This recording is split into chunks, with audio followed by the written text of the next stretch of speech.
Hi folks, Rob here. Great unfolding for another day.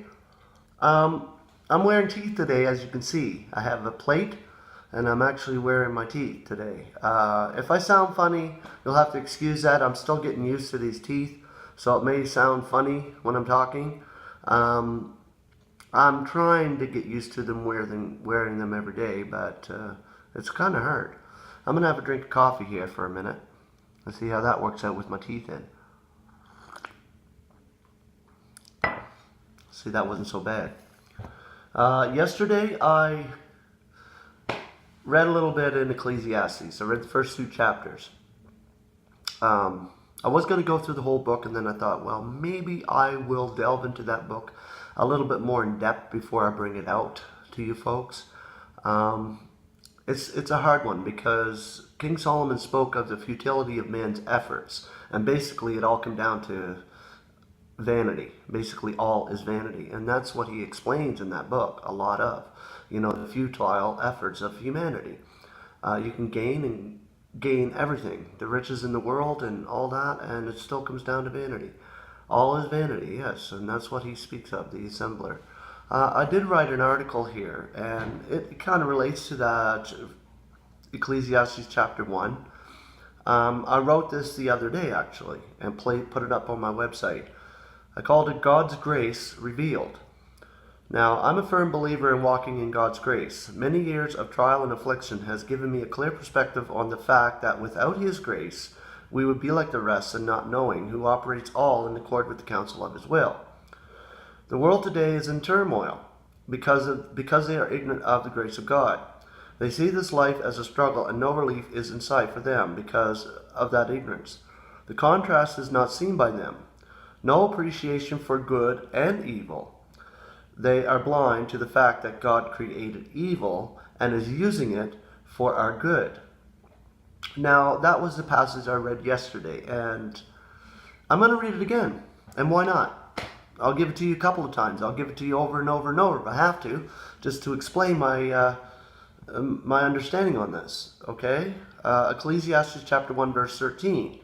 I applied my heart to inquiring and exploring by wisdom concerning all that is done under the heavens. It is an experience of evil Elohim has given to the sons of humanity to humble them by it. And notice I use the word Elohim. Well, that is God, simply that. And that's the Hebrew rendition of God. It's Elohim. He's got many names, but that's the name used in that passage. If I were to walk like the world, I would not see the contrast between good and evil. It is a gift from God to be given belief in these matters. This is why I am thankful for the trials of this life. Don't get me wrong, I don't like going through them from a human point of view, and nobody does, but we must carry on in His grace to withstand it. And I already gave you the definition of grace, but I will give it to you again. Grace, charis, joy, and charis is the Greek. An act producing happiness, a benefit one on one who deserves the opposite, sometimes rendered favor. And then in 1 Corinthians 15:10 it says, Yet in the grace of God I am what I am. And you hear the famous saying, or people say it all the time, thereby but the grace of God go I. Well, that is beautiful. When people can say that and believe it and walk in it, that's even better. But a lot of people say it and don't understand what it means. The grace of God is through everything. It's here today. It's active right now in this wicked eon. Thank God for grace in this wicked eon. I would not expect anyone to be going through a trial or affliction without detesting it in the flesh. We are but human and suffer like the rest. But as a believer, we have been given the grace of God to see beyond the flesh to His operation with good and evil. So we have come into a realization of His grace.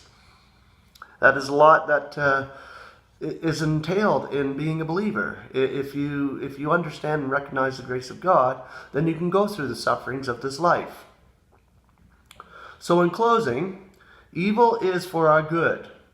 Not so much to harm us, but rather it is to build us up in the realization of His love for us. We are mortal and flawed by design, by His design. Let us give him glory for it all in spirit and live as an example of his grace. Now, the last passage of scripture I'm going to bring today is 1 Corinthians chapter 2, verse 14 through 16.